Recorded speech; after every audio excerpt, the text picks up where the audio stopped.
जुलै 2025 ला कमिशनरांच्या आदेशाने 55 लोकांची अट बंधनकारक करण्यात आली आणि या कचरा ठेकेदारांनी, या कचरा माफियांनी प्रत्येक प्रभागामध्ये 55 लोक लावावे अशा प्रकारचे आदेश निघाले। या आदेशामध्ये जर याची अंमलबजावणी झाली नाही तर प्रति कामगार 1000 रुपये दंड करण्यात येईल अशा प्रकारचे आदेश 14 जुलैला काढले। आजपर्यंत त्याची अंमलबजावणी होत नाही।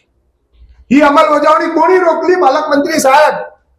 का बरं? त्यांच्या आम्ही तुम्हाला सांगतो, आम्ही त्यांना आमच्या पक्षाचे युवक काँग्रेसचे जे अध्यक्ष आहे वैभव देशमुख यांनी 25 ऑगस्टला पत्र दिलं की या निर्णयाप्रमाणे कोणकोणत्या प्रभागामध्ये दर महिन्याला दररोज किती कामगार लावले आणि 1000 रुपयाप्रमाणे किती दंड झाला याबाबतची माहिती आम्हाला पुरवा। आजपर्यंत ही माहिती ते द्यायला तयार नाही। आजपर्यंत ही पब्लिक डोमेन मध्ये असलेली माहिती आहे, ही काही गोपनीय माहिती नाही आहे। ही माहिती याच्यासाठी दिल्या जात नाही आहे की 55 लोकांच्या मनुष्यबळावर निर्माण झालेला हा जो ठेक्याचा एस्टिमेटेड कॉस्ट होती, त्या एस्टिमेटेड कॉस्ट प्रमाणे आज या शहरामध्ये 1100 कामगार लावणं हे बंधनकारक आहे। सकाळपासून तर संध्याकाळपर्यंत या 1100 लोकांच्या अगेन्स्ट मध्ये 400-500 कामगार लावल्या जातात आणि 500-600 कामगारांचे पैसे जे आहे दर महिन्याचे, हे पैसे जवळजवळ 10 कोटी रुपये या शहरातल्या जनतेच्या टॅक्स मधून घेतलेला जो पैसा आहे तो या कचरा ठेकेदारांच्या खिशात आणि त्या माध्यमातून लोकप्रतिनिधींच्या खिशात जातात। पालकमंत्र्यांनी स्वतः त्याची कबुली दिली आहे की हा ठेका जो आहे, मग आमचा थेट प्रश्न आहे, मग हा ठेका रद्द का होत नाही आहे? पालकमंत्री महोदय, हा ठेका रद्द का होत नाही? आणि हे बघा किती तारखेची ऑर्डर आहे, ही कोर्टाची ऑर्डर आहे 7 ऑक्टोबर 2025 ची। मान्य उच्च न्यायालयाने सांगितलं की हे जे कचरा ठेकेदार आहे, कचरा माफिया आहे, हे लोकांच्या जीवाशी खेळ करतायत। यांच्यावरती इंडियन पिनल कोडच्या सेक्शन 268 चॅप्टर 15 प्रमाणे आपल्याला योग्य वाटत असेल, कमिशनरला सांगितलं तर यांच्यावर फौजदारी गुन्हे दाखल करा। यांच्यावरती हे फौजदारी गुन्हे दाखल करा म्हणून मान्य उच्च न्यायालयाचे आदेश आहेत। मग हे या कंत्राटदारांवर, या कचरा माफियांवर, या लोकप्रतिनिधींनी इथे बसवून ठेवलेल्या अशा प्रकारच्या कंत्राटदारांवर अशा प्रकारचे गुन्हे दाखल करण्यापासून कोणी रोखलाय याचं उत्तर पालकमंत्र्यांनी दिलं पाहिजे। आणि पालकमंत्री आज असं म्हणतात की 55 आम्ही कचरा मुक्त करू। आज जो कंत्राट आहे, तुम्हाला सांगतो, आज सुद्धा जो कंत्राट दिला कोणार्क या कंपनीला, त्यांना जुन्या सगळ्या सोयी सुविधा वापरण्याची मुभा कोणी दिली आणि का दिली? कंत्राटामध्ये जर नाही तर फक्त पैसे खायचे आणि पूर्ण टक्केवारी कमिशन आपापल्या घरात न्यायचं, कचऱ्यातून लोकांचा जीव धोक्यात टाकायचा, लोकांचं आरोग्य धोक्यात टाकायचं। या सगळ्या प्रश्नांचं उत्तर पालकमंत्र्यांनी दिलं पाहिजे। आमचं म्हणणं असं आहे की हे सगळ्याचा सगळा जो जाहीरनामा आहे हा पूर्णपणे अमरावती शहरातल्या लोकांच्या जखमेवर मीठ चोळणारा आहे। या शहरातला त्यांनी सेकंडरी सिटीजन बनवून ठेवला आहे। या शहरातल्या नागरिकांना दुय्यम वागणूक मिळल्या जाते। अमरावती हे शहर विदर्भातलं दुसरं सर्वात मोठं शहर आहे, जिथे डिव्हिजनल हेडक्वार्टर आहे, विभागीय कार्यालय असलेलं आयुक्तांचं। परंतु या ठिकाणी जाणून बुजून या शहराला पैसा मिळू द्यायचा नाही, या शहराचे कोणतेही प्रकल्प पूर्ण होऊ द्यायचे नाही, याचा संपूर्ण प्रयत्न षडयंत्र राज्य शासनाने आणि यांनी केलाय। तुम्हाला सांगतो बघा, काल मुख्यमंत्र्यांनी नागपुरात सांगितलं, काय सांगितलं? प्रत्येक क्षेत्रात नागपूरला नंबर 1 करायचे आहे। अरे तुम्ही नंबर 1 तर व्हा ना, पण आम्हाला 4 नंबरचं तर करा, 5 नंबरचं तर करा। आमची हालत एवढी खराब करून ठेवली आहे आणि तुम्हाला खोटं वाटेल, त्या बातमीच्या समोर एक बातमी आहे, त्यांच्या इथला एक 247 कोटी रुपयाचा जो फ्लायओव्हर आहे, त्या फ्लायओव्हरचे टेंडर निघाले। आता त्याच्यामध्ये थोडाशी सुधारणा करून पुन्हा तिथे बघा मुख्यमंत्री काय म्हणतात की आम्ही फक्त घोषणा केल्या नाही तर आम्ही निर्मिती केली, आम्ही पैसा आणला आणि आम्ही जे वचन देतो ते आम्ही पूर्ण करणार आणि पूर्ण करतो याची हमी त्यांनी दिली. त्याच्यामुळे तिथे बोलत असताना केलेले कामं सांगायचे, आणलेला पैसा लोकांना दाखवायचा आणि इथे फक्त देऊ, करू, निर्धार करू, असं करू, हा सगळा बोगस जो धंदा आहे. एक छोटस उदाहरण सांगतो तुम्हाला, म्हणजे तुमच्या लक्षात येईल. हा नागपूरचा त्यांचा प्रचाराचं हे आहे, पॉम्पलेट आहे, वचननामा आहे. अशा परिस्थितीमध्ये त्यांनी पूर्ण केलेल्या याची पूर्ण यादी त्यांनी याच्यात दिली. अमृत योजनेखाली 315 कोटीची नवीन पाणी पुरवठा योजना आम्ही केली. आमची 942 कोटीची पाईपलाईनची पकडलेली आहे, रुपया द्यायला तयार नाही. 957 कोटी रुपयाची south and south west Nagpur sewage project प्रगती पथावर आहे. आमच्या भुयारी गटर योजनेबद्दल ते एक शब्द बोलायला तयार नाही, एक शब्द बोलायला तयार नाही या भुयारी गटर योजनेच्या बद्दल. त्या ठिकाणी त्यांनी सांगितलं 4700 द्या. 4700 सफाई कामगार जे आहे त्यांच्या इथले, विलासभाऊ तुम्ही नेते आहे त्यांचे, त्यांनी नियमित केलाय, रेग्युलर केले 4700 सफाई कामगार. आणि त्यांना लाड पागेचे या कमिशनचा पगार सुद्धा सुरू झालाय. आमच्या इथे किती दिवसापासून स्वच्छतेचे जे जागा रिक्त आहे त्या जागा भरायला परवानगी दिल्या जात नाही, या विशेष बाब म्हणून सुद्धा परवानगी दिल्या जात नाही. तेव्हा या शहराला, आणि बघा इथे त्यांच्या तिथं 60,000 नागरिकांसाठी मालकी हक्काचे पट्टे दिले. किती? 60,000 मालकी हक्काचे पट्टे दिले. आम्हाला काही, आमच्या इथले लोक चक्रा मारून मारून थकून गेले आहे, हरीशभाईला माहित आहे.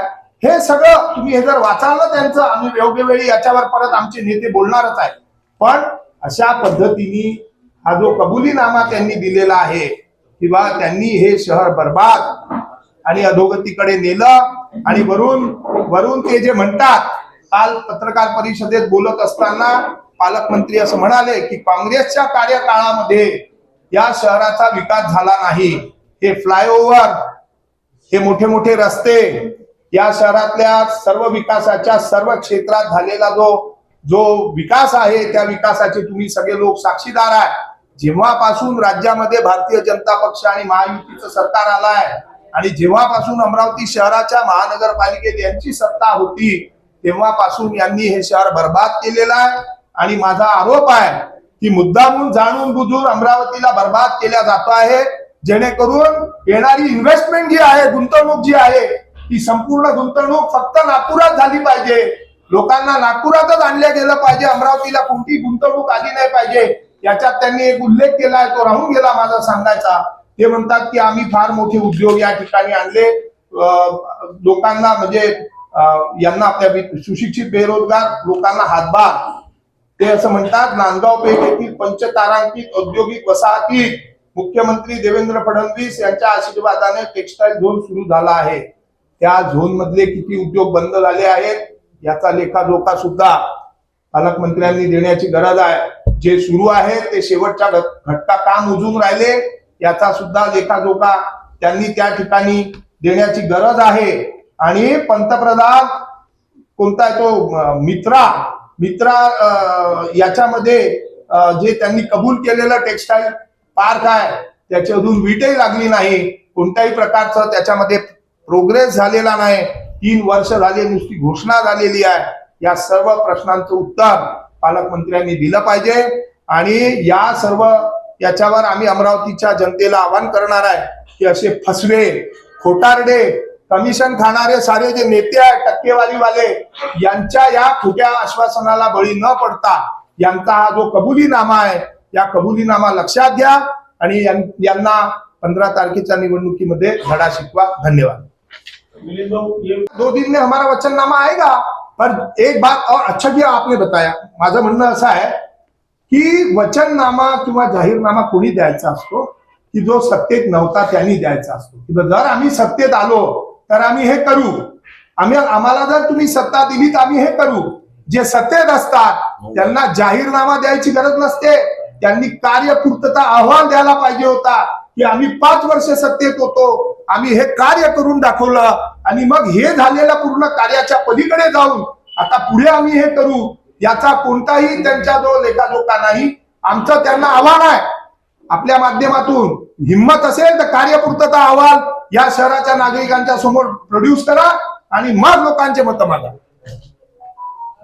बढिया. परवा येईल आमचं वचन. आमचं त्याच्यावरती काम सुरू आहे. आमचं काम सुरू आहे. परवाला आमचं वचन.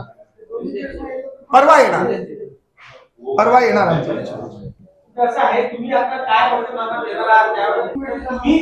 ही जी प्रेस आहे ही प्रेस त्यांनी केलेलं जे खोटं काम आहे आणि इथल्या शहराच्या अधोगतीला आणि भ्रष्टाचाराला त्यांच्या कार्यकाळात कसा हातभार लागला त्याचा कबुलीनामा आहे. या शहरातल्या नागरिकांच्या सोबत त्यांनी केलेला जो खेळ आहे आणि या शहराला बकाल कंगाल करण्यात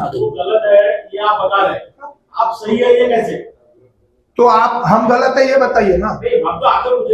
हम तो बता रहे थे आपको. आप गलत है ये आप बता रहे, वो गलत है आप बता रहे, आप सही कहा ये बताइए. अरे हमने नहीं, ये साफ सफाई के इसमें हम गलत है. साफ सफाई के इसमें तुम सब लोग भुगत रहे, क्या हो रहा है? साफ सफाई के इसमें गलत है, हम गलत है. 5 साल से उनकी सत्ता, 4 साल प्रशासक सब टेंडर मैनेज करने के लिए पावर है, ये साफ सफाई का टेंडर प्रशासक के कार्यकाल में क्या हुआ ये आपको सबको मालूम है. अभी जो हम गलत है, साफ सफाई का कहाँ गलत है? अभी क्या उन्होंने क्या बोला कि साफ सफाई, क्या बोला उन्होंने साफ सफाई में? वो खुद ही बोल रहे हैं. उन्होंने क्या साफ खुद सफाई ही बोल रहे हैं में कि साफ कचरा मैनेज हो गया, ठीक है, मैनेज किया करके. मेरा सवाल स्पेसिफिक है. बोलिए. क्या हो गया? अभी आपने पॉलिटिकल आरोप लगा दिए, आपने भाजपा पे आरोप लगा दिए. मैंने नहीं लगाया, वही खुद बोल रहे हैं. अरे वो बोल रहे ना, सुनो ना. अरे आप सुन ही नहीं रहे. आपने पढ़ा नहीं क्या जाहीरनामा? क्या लिखा? देखो क्या बोला आहे. अमरावती मनपातील प्रशासकीय कारभाराच्या काळात विविध पक्षाच्या नेत्यांनी देखो आपापल्या कंत्राटदार नेमून शहराच्या स्वच्छतेची वाट लावली. हम नहीं बोल रहे हैं, खुद पालक मंत्री बोल रहे हैं उनके जाहीरनामा में. देखो अब ये गलत है, आप बोलो उनका ये बोलना गलत है करके. नहीं लगाई भाई. आप आपकी भूमिका क्या है? हम बता रहे ना, हम परसों हमारा वचन, हमारी तो भूमिका रखी ना हमने कि ये जो जाहीरनामा है ही फसवणूक आहे आणि त्यांच्यामध्ये हिंमत असेल तर त्यांनी कार्यपूर्तता अहवाल द्यावा. भ्रष्ट झालेली संपूर्ण अमरावती महानगरपालिका प्रशासकाच्या काळात झालेले टेंडर मॅनेजमेंट, कचरा माफिया, भूमाफिया, गुंड आणि यांच्या ताब्यात गेलेलं शहर मुक्त करण्यासाठी कोणतीही पावलं न उचलणाऱ्या लोकांना या शहरातील नागरिकांना मत मागण्याचा नैतिक अधिकार नाही. ही आमची भूमिका आहे. 8 वर्ष आरोग्य 5 वर्ष तुम्ही सुद्धा सत्तेत होते ना. पण आमच्या वेळेला जे झालं तेच तर सांगतोय ना तुम्हाला भैया. 55 लोकांची अट कोणाच्या कार्यकाळात होती सांगा? कोणाच्या कार्यकाळात होती आणि का काढल्या गेली? प्रशासकाच्या राजवटीत. त्यातून हे जे गबन केलं गेलं, हे जे चालू आहे याचं त्यांनी स्वतः हे दिलंय ना. त्यांनी आणि आमचा प्रश्नच नाही. आम्ही प्रत्येक चुकीच्या कामावर सभागृहामध्ये उभे होतो. मला पाहिजे असेल तर त्याचे पुरावे देऊ शकतो. महापालिकेत आम्ही सत्तेत होतो भैयाजी, तर राजापेठचा उड्डाणपूल महापालिकेने केला, आम्ही केला होतं ना. मी सांगितलं ना, 55 लोकांची अट, 55 लोकांची अट आम्हीच टाकली होती. तुम्हाला सांग, आम्ही निघून गेल्यावर ती काढल्या गेली. अरे आता याच्या पुढचं सांगतो. सभागृहातले भाषण तुम्हाला पाहिजे असेल तर देतो. मल्टी युटिलिटी रेस्क्यू व्हॅनची एन्क्वायरी झाली पाहिजे ही मागणी आम्ही केली होती सभागृहामध्ये. कोणी दुसऱ्याने नव्हती केली, आम्ही केली होती. आणि चांगले उमेदवारी देते भाजप. जब आप सत्ता में थे और महानगरपालिका के चुनाव हुए थे, फायबर टॉयलेटचा घोटाळा, आपके माध्यम से बहुत सारे आरोप प्रत्यारोप लगाए गए. बताओ आप एखादा प्रत्यारोप जो हमने नहीं किया वो बताओ. नहीं जनरल नहीं, आप हमको बताओ हमने कभी. अनिल वो देखो, इसके ऊपर बोलो ना. ये देखो, ये वचननामा में पालक मंत्री ने क्या बोला कि भाई विविध पक्ष के लोगों ने कंट्रैक्ट नहीं मेरे और ये बता रहे हैं ना. ये कंट्रैक्ट मैनेज किया. ये कोई हमारा तो वचननामा नहीं है भाई. मुझे डायरेक्ट बोले ना, उन्होंने कबूली दिया ना कि भाई पूरा ठेका मैनेज है. और ये भी बताया मैंने आपको, ये जो ऑर्डर निकली है 14 जुलाई की, ये 14 जुलाई की ऑर्डर की अमलबजावनी किसने रोक के रखी है शहर में? बोलो. ये देखो, बोलो किसने रोकी? क्यों रोकी? क्यों 55 आदमी नहीं लग रहा है आज भी शहर में? क्यों हमको माहिती नहीं दी जा रही है? क्यों कोर्ट के बोलने के बावजूद उनके ऊपर आईपीसी के 268 के अंतर्गत उनके ऊपर क्यों नहीं गुने दाखल हो रहे हैं? क्यों उनके कंट्रैक्ट टर्मिनेट नहीं हो रहे? ये सारे इसका जवाब पालक मंत्री को देना. धन्यवाद. प्रश्न आहे. हा बोलो. अमरावती शहरामध्ये इतकी मोठ्या प्रमाणात गुन्हे ठिकाणी वाढलेली आहे. महाराष्ट्राचा हा पहिला अमरावती विभागाचा ठिकाण ज्या ठिकाणी अजूनही सीसीटीव्ही नाहीये आणि भाजपनं जे जाहीर केलं त्याच्यामध्ये कुठेही उल्लेख नाही. त्यांच्या जाहीरनाम्यामध्ये हे आणि त्याच्यात एक समज आहे की गेल्या 8 दिवसापासून भाजपच्या शहर कार्यालयाजवळ पोलिसांचा बंदोबस्त लागलाय. गाडी उभी ठेवून बंदोबस्त आहे. तर अशा याच्यात नाही, यांनी कसं आहे 2000 कसं यांच्या वचननाम्यामध्ये काहीच तथ्य 2017 मध्ये यांनी स्मार्ट सिटीच्या नावानं मतं मागवलं, स्मार्ट सिटी करणार. त्यावेळेस मला वाटते मला असं लक्षात आहे की त्यांनी शहरात सीसीटीव्ही बसवण्यात येईल असं आहे पक्क माहित नाही, पण स्मार्ट सिटीचं माहिती आहे. म्हणून हा कसा आहे, आजची प्रेस कॉन्फरन्स फक्त यांनी जे स्वतः कबुली केली की सगळे टेंडर मॅनेज होते, सगळं कबुली यांचं खोटं आहे. त्याच्यासाठी आमचं 2 दिवसात वचननामा येईल, त्याच्यात तुम्ही पाहून घ्या, आम्ही एकही खोटं आश्वासन देणार नाही. परंतु या आभार मानतो. भाऊ, आता या काळामध्ये शहरामध्ये जी गुन्हेगारी असो, त्याचा कंत्राट असो, एक मिनिट. जे काही प्रश्न तुम्ही आता मांडून राहिले, बरोबर. यावर काँग्रेसच्या म्हणजे ज्या ताकदीनं लढायला पाहिजे होतं तो उड्डाणपुलाचा मुद्दा आहे. एक पत्रकार परिषद घेऊन तुम्ही भाऊ, नाही. एक मिनिट बोला. केलं ना भाऊ एक आता. मिनिट बोला. हा बोला. त्यानंतर शहरामध्ये खुल्यापणे हत्या होत होते, अल्पवयीन गुन्हेगारी वाढली होती, वेगवेगळे प्रकार होत होते. पण विरोधी पक्ष म्हणून त्या आक्रमकतेनं तुम्ही यायला पाहिजे होतं. कधी न्यायालयाची लढाई तर कधी रस्त्यावरची लढाई. तुम्ही आमच्यासमोर आले 1-2दा, पण तुम्ही एक प्रबळ विरोधी पक्ष केलं ना, म्हणून आले. रस्त्यावरच होतो आम्ही, अनेक आंदोलन एक केली. मिनिट. ऐका तुम्ही, उड्डाण पुलासाठी जे इतवारा बाजारचा आहे आम्ही आंदोलन केले. जेव्हा आमच्या लक्षात आलं की यांना आमच्या शहराची अधोगती करायची आहे, पैसा द्यायला तयार नाही, माननीय डॉक्टर सुनील देशमुख साहेब कोर्टात गेले. भीक मागवा अजून काय करायला पाहिजे, भीक मागो आंदोलन केलं, कोर्टात गेले, कोर्टाकडून ऑर्डर करून घेतली. कोर्टामध्ये यांनी तिथे हलफनामा दिला की 31 डिसेंबर पर्यंत पूर्ण करू. हे काँग्रेसचं केलेलं काम आहे. कचऱ्याच्या प्रश्नावरती हे आमच्या सगळ्यांवर केसेस आहे बरं. तुम्ही म्हणता आम्ही प्रखरपणे आलो नाही, आमच्यावर केसेस आहे आणि आमच्यामुळेच ही 14 जुलैची जी ऑर्डर आहे ना ती आमच्यामुळे निघाली, पण ती रोखल्या गेली. लेकिन इस बार उड़ानपुल आया किसने था? सुनील देशमुख साहब ने तो निधि की व्यवस्था पहले करना था। हाँ? तब निधि की व्यवस्था क्यों नहीं की? एक साथ पूरी। एक साथ अरे वो पूरी- पूरा जो काम हुआ उसके लिए निधि क्या ऊपर से डाला भगवान ने? आप देखो, आप अभी जो बोल रहे हैं कि आप दूसरे उस पर आरोप लगा रहे हो। अरे भैया आप बताओ, जब कोई भी एक काम निकलता, टेंडर निकलता, ठीक है, उसकी एक एस्टिमेटेड कॉस्ट रहती, उसका ये निकलता, मतलब प्रोग्रेस का वर्क ये निकलता, पीरियड निकलता, भाई 2 साल 3 साल में ये काम आपको पूरा करना है। सुनो अब मेरे को बोलने दो, उसका निकलता कि नहीं था? कॉन्ट्रैक्ट पीरियड रहता कि नहीं रहता? तो कोई ऐसा कॉन्ट्रैक्ट नहीं है पूरे देश में, मैं आपको बता रहा कि आज कंट्रैक्ट निकला और 5 साल का कंप्लीशन पीरियड है, तो 5 साल में जितना खर्चा होने वाला है वो पहले ही दिन जमा कर दिया, ऐसा कोई कंट्रैक्ट नहीं निकलता। हमारे वक्त काम भी शुरू हुआ और वो प्रोग्रेस में भी रहा। इन्होंने पैसा लाया नहीं, इन्होंने वो काम रुकवाया और उसके कोई अलग अलग ये है। हर एक मुद्दे के ऊपर कांग्रेस लड़ रही थी, हमारे ऊपर केसेस है और हमने ये सारे मुद्दे जो है, हमारा सिर्फ एक ही सवाल है, हमने जितने सवाल उनको पूछे उसके उन्होंने जवाब देना। धन्यवाद। धन्यवाद। चलो हाँ, चलो बोलो. अभी आपने कहा कि उन्होंने ये जायजा में भी बोला है